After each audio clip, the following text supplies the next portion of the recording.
Sure, the connections are good. What's up, brother? Perfect. There we go. How you doing, Mike? I'm good, man. How about you? Good. Thank you so much for joining me on this Instagram Live. I appreciate it so much.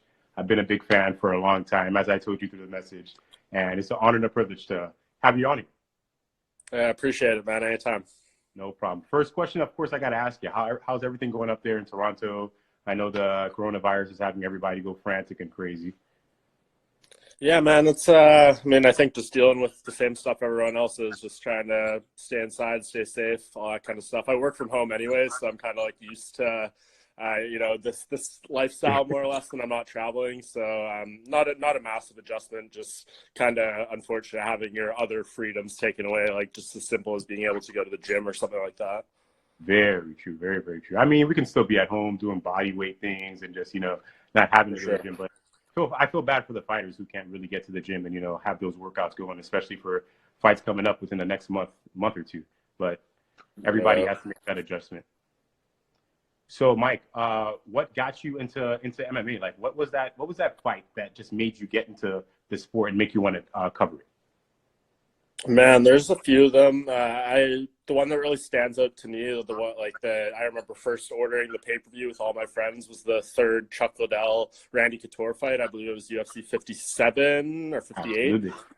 So yeah, that was like the one that kind of hooked me. And then not long after that, I actually went with my mom to Las Vegas. She had to go there for a work conference, and I was about like 16 years old.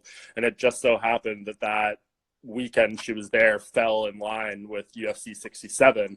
There was a pay-per-view there. It was like Anderson Silva and Travis Lutter, and I think Rampage was making his UFC debut. Crow Cop was making his UFC debut. Machida, Frankie Edgar. It was like a pretty crazy card when you go back and look in hindsight.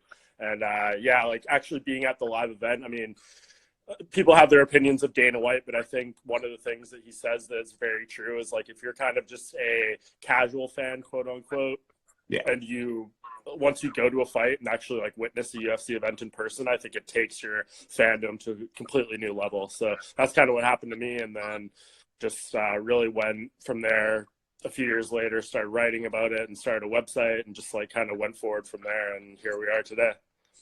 That's awesome. That was actually the first UFC event that I watched with my stepdad. And I saw the weigh-ins before because I believe Travis Lutter didn't make weight. And he couldn't win the championship for that. And I was kind of confused to how that worked. But my stepdad, he talked to me about it. I understood. And I got to see Anderson Silva work from his back and just throw those elbows to Travis Lutter. And from there, I was hooked. Just to see the difference in styles and understanding the MMA game, it was unbelievable. Unbelievable. Yeah, man, that was a great show. So who's some of your favorite fighters to interview? Man, it's tough. I know that's a hard question because you interview so many fighters, but who stands out really when you interview them? I mean, two guys that have been really generous with their times over the years has been Max Holloway and Dustin Poirier. Those are guys that I've been interviewing since like very, very, very early on in their UFC careers. So I've just kind of built a rapport and a relationship, and it's almost kind of like expected pre-fight routine at this point when those guys go in there. So it's yeah, I think those guys, I mean, I wouldn't say they're not Conor McGregor who are going to give you like the flashiest quotes in the world or something that's kind of tear the world down. But, you know, those are two, I would say Max Holloway, Dustin Poirier, two of the best guys in the sport, you know, in general, just two very genuine, kind people, both family men, both great fathers and stuff. So those are the type of people I like talking to for sure. Very true. And they always give you those authentic interviews and just always have something really good to say while you interview them. I've seen all your interviews with them, and they're amazing. Sure, beyond amazing. Yeah, they're great. Two great dudes. I mean, a lot of people in the sport are great, very generous with their time, but those are the two names that really come to the forefront of my mind when you ask that. When you usually enter the media room, is there specific fighters you want to get to first, or you just try to go with the flow around the room to see how you can get to each person? It completely depends on the fight week setup. I mean, sometimes we'll go to these events and we'll get like earlier interviews on like the Wednesday, and then a media day is typically Thursday. So if you can like kind of get some of those bigger names out of the way earlier in the week, then you're not going to a media day where there's like 10 other outlets standing in line trying to talk to the same person. It kind of get worn down, the same questions, just like doing an hour straight of back to back to back. So usually in those situations, if you can get some of those bigger names earlier in the week, which doesn't always happen, then you can go to like some of the lesser names on the card, some of the people who everyone's not really running to talk to you, and you kind of almost feel bad for. You go into some of these media days and they're just like sitting there dressed nicely on their phone. No one's coming up to them right away. And it's just like, man, I want to go give this person the time of day. So obviously the people who are clicking for our website and who drive the traffic are those bigger names. So you need to prioritize them. But if you can make it work, that you're also giving attention to some of the up and comers, some of the people who aren't the quote unquote stars yet, that really helps you long term, because you never know why those people could turn into. I mean, again, like Max Holloway was one of those people back in the day, and look, what he turned into over those years. So very true, from when he first started his career. So now that we're in this this pandemic, and fighters obviously they're not fighting, and they don't know when they're going to fight. Do you think it's an important time for them to self-promote as much as possible, just to keep them still in the news and being spoken about? Obviously not in a bad manner, but just to keep them out there. Yeah, for sure. I think that's we're seeing all sorts of people do it. I mean, you saw that video Stephen Thompson put out today of I just saw this home workout thing. Everyone's going to do their own thing. I mean, at this point, what are you really promoting? There's people talking about like, I think I have a fight coming up, like Chris Weidman working out, being like, I think I'm fighting May 2nd, but I'm not really sure, but I'll be working out anyways. Like, you're supposed to kind of promote a fight that may or may not be happening. It's kind of bizarre in that sense. So for them, I think they're just trying to ride this thing out like the rest of the world, and then you kind of figure it out from there, pick up the pieces. But yeah, I think for these people who are technically still on the books, April 18th and beyond, all those fights are supposed to happen. So I guess we'll kind of see what all those people do and what ends up happening with these fight cards. That's awesome. Fellow Canadian just stepped in the room. Ariel Helwani just walked in. Just want to give a quick shout out to Ariel. So, Mike, another question for you. Dana White was talking about UFC 249, and he's just dying to make this happen. He said he'll do that. He'll figure out the place. He said he's 99.9% sure he's gotten the place down. You think this event's going to happen? It's supposed to be in about 2 weeks, April 15th. Do you think he's going to find that answer? I keep saying I think he's going to, and that this fight's going to happen, just because he seems so hell-bent on making this fight happen, whether it's like the smart thing to do, the right thing to do, or not. It's almost like, if he's not going to do it, it's going to be like a personal challenge to him, or like, he thinks it's going to make him look bad or something. But I think, we've ultimately been talking about this for a long time. It's probably not the smartest thing to do here to put on this fight card, but they're determined. They claim they have multiple locations, so I guess that's what we're going to go forward. But we still don't know where it's going to be, all these details at this point. So like the rest of the world, we're just trying to wait and see where they're going to try to pull this off, if they can do it. But it's so hard to say. I mean, it's 3 weeks from yesterday. Yeah. And 3 weeks from now, the world could be a completely different place. It was a completely different place 3 weeks ago from now. So to sit here and act like I have any sort of real answer, I'd be lying to you guys, because I just like everyone else, don't really know how this thing ultimately is going to unfold. But I know the UFC is going to do everything in their power and more to try to make sure this fight card happens. Absolutely. And so if in fact that these cards kind of get backed up and maybe events don't start up until maybe May or June, do you think this will create a bunch of cards with a lot of super fights, because they're going to want a lot of the fighters to, get their 3 fights a year or 2 fights a year that have been churning the fight? Yeah, I think it will ultimately result in better fight cards if that's how it ends up going down. I really don't know what they're going to do. I mean, they're talking about all sorts of different things. Maybe they put on multiple fights per week at the UFC Apex in Las Vegas, if they can ultimately start putting on fights in Vegas again. I think they're going to get a little creative with their schedule, but yeah, for sure. I think they're going to have to throw some fights on here and there. They're talking about, if this 249 thing does happen, they want to throw Francis Ngannou and Jairzinho Rozenstruik on there, and who else knows what other fights. So, I think we definitely, as a result of this, end up seeing deeper fight cards. It's good. It kind of works for us fans for sure. Have to talk about it. Had to bring it up. It was a lot of the news was about UFC 249 last week. And then, unfortunately, Jon Jones was arrested for a DWI in Albuquerque, New Mexico. Do you think the UFC will end up stripping him of his title, or maybe he'll relinquish it? It's kind of a little too early to say, but I'm going to say probably not. just because ultimately, like, it looks, the optics of it are terrible, given his history, given the details of this alleged incident, what he supposedly did, shooting off a gun in a public place, apparently, drinking and driving, all these things, a really bad look. But it's not like these are felony crimes. Technically, right. I think they're all technically misdemeanors. So for him, you know, he's not on probation right now, but what kind of judge does he get put in front of? Is it someone that takes his history into account? Is it someone who gives him leniency, as we've seen in the past, because, you know, he's a celebrity, quote unquote, athlete? It's really hard to say, but I don't think the UFC is going to take his belt away unless their hand is absolutely forced. Like, if he, you know, has to go do something, I don't think if he does go see the inside of a jail cell, it's not going to be for a long time. It would be a very short period. So I don't think that is what would lead to them taking the belt away. But yeah, I think unless the UFC's hand is totally forced, if Jon Jones is like, yeah, I need to get my shit together, I'm not going to be fighting for this much time, maybe they take the belt away. But I think they're going to keep him on him. They're going to try to have him continue fighting as long as they're able to. Correct. Do you think that the MMA fighters who are speaking on him now are doing that more for attention, or this is the real way, like, they feel about Jon Jones? Because you have somebody like Valentina Shevchenko, who just doesn't want to beat a man while he's down. Then you have your Diego Sanchez, who just feels a certain way about him, which he has with the Jackson Gym for a little bit of time. Yeah, right.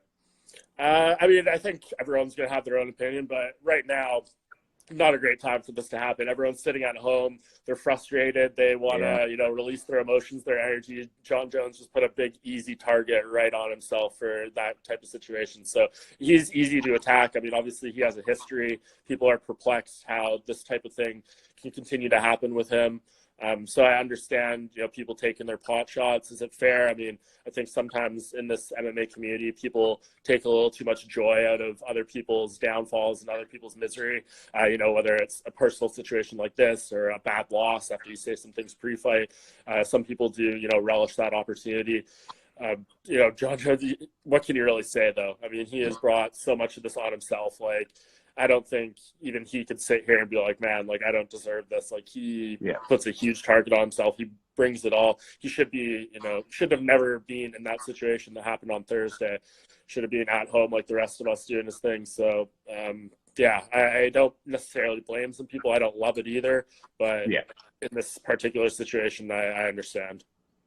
One small thing I took from the video, the cam video of him getting arrested, was he said that he had short-term memory loss. And if we know Jon Jones as a fighter, not one to get hit too many times. Maybe the Gustafsson fight, he was hit a lot of times. But, you know, you think there's maybe some outlying issues that we probably don't know about that he's had in the past, or maybe using it in that time out of, like, you know, being in that moment? It's hard to say. I mean, all these fighters, who knows what's really going on in their head after years of doing this. Everyone can... You know, for some people, weird signs show up earlier. For some, you don't see anything. Some, it's way later in life. We're not going to see it for years. So it's really, I don't know, man. Like, I'm no psychologist. I'm no psychiatrist. I don't know what's going on in these people's head. But, yeah, I mean, some of the stuff he said in that video, definitely concerning. You know, him being in the middle of counting the alphabet and then saying his daughter is dyslexic, like, that has anything to do with it. Like, just weird little moments there that definitely, as someone, obviously both of us have been following Jon Jones for a long time, seeing many different iterations of him, seeing that video is definitely a little concerning for sure. Just to backtrack just a little bit, and then we'll finish up here. One of the best fights we probably ever seen in MMA history, Joanna, Jędrzejczyk, and Wang Zheli. Where do you think Joanna goes from here? Now that, you know, she's had a couple failed title fights, but she's still up there. She competed well. To some people, she won that fight. Wally could have won that fight. I don't think anybody would have been mad if Joanna would have won. But where do you think she goes from here? You think she becomes a gatekeeper of that division? She moves up in weight, or she'll just still be around, just floating in that top three? Yeah, I think she'll stay put, and she'll probably get, honestly, another title fight maybe right away, maybe with one win. That fight was super close, man. I was cage side for it. I thought she won on the night of the fight. Watched it back. It was a little closer, but I still think she definitely had a legitimate argument to win that fight. I just think the look of the hematoma changed so much. Maybe, you know, convinced judges that she was losing rounds that maybe she wasn't, or were a little closer. But nevertheless, I think she's still right there. That was such a good fight. I think both those women sit out for a little bit and then we see what happens. But maybe if Tatiana Suarez is available sometime soon, I know she's dealing with injuries of her own, but I think the fight that makes sense is if Rose ends up beating Andrade, you probably do the title fight between her and Wally. And then if you can do Joanna and Tatiana Suarez, that would be a perfect title eliminator in my sense. So I think it really depends. If Rose loses to Andrade, though, again, I could, if that fight happens at 249 or whenever it ultimately goes down, I think a pretty good chance that they end up going back to Joanna if Andrade wins, because I don't think people are necessarily clamoring to see that Zhang Andrade fight again after it was so quick the first time. Very true. They got to get you there on that matchmaking. That seemed perfect. You had the bracket going on there perfectly. So, Mike, I just wanted to say thank you so much for this interview, man. I appreciate it. I appreciate you. If you have any advice for me as an up-and-coming MMA reporter, please let me know. Talk to me. Yeah, man. I mean, for you, I get messages a lot from people kind of looking for advice, and I think all I can really try to share is, try to do something a little bit different, try to kind of look at the lay of the land and see what people in media are doing and try to distinguish yourselves, because it's really easy. I mean, anyone can watch a fight and write like a recap or, give their prediction or breakdown, but it's like, why out of the hundreds of people out there doing, should the people listen to you? Why is your opinion? So I think one of the things for me personally that ended up working out really well is I started out with like doing facts stuff, like, stats and all that I looked and no one was really doing that. And that, I built up a bit of a reputation putting all that kind of stuff out there, and people started following me a little bit. And then, as you kind of build a reputation, some of that, then you can start giving your opinion on this fight or this thing Dana White said or this thing, and then maybe people actually start to listen to you. So I think you kind of look at what's out there, and I know it's tough. There's a lot of people doing a lot of different things, a lot of talented people in this field, but if you can, make yourself just a little bit standing out in a different way from the rest of the people, I think that's something that can be really helpful to someone like yourself, anyone who may be watching this who's trying to get into the game as an MMA journalist. Thank you so much, Mike. I appreciate it. And one last question before you leave. I know you're an NBA fan, and if the NBA comes back, who do you got winning the championship? Who's going to win it all? Man, well, yeah, as you can see, I got all this NBA games, Jordan jersey and stuff behind me. I mean, I'm here in Toronto, obviously. It would be pretty damn cool to see the Raps run it back, but, Milwaukee's looking pretty terrifying in the East right there. I don't know if they're going to be able to get through Giannis, but if they can, who knows? But obviously you need to look in the West. The Lakers are looking pretty damn good right now. It'd be cool to kind of see, despite people have their feelings on LeBron, but to be able to do, another championship. And I'm a big Rondo guy, so any team he's on, I'm a supporter of. So, like, Rondo's been my favorite player forever. So to see him get another chip would be dope, too. Absolutely. He's on my team. I am a Lakers fan, so if they go to the championship and they win it all, I will be very happy. But, Mike, man, thank you so much. We'll talk again soon. I appreciate it. Thank you for coming on the live, man. Thank you so much. Sounds good, brother. Have a good day. Take care. Have a good one, bro.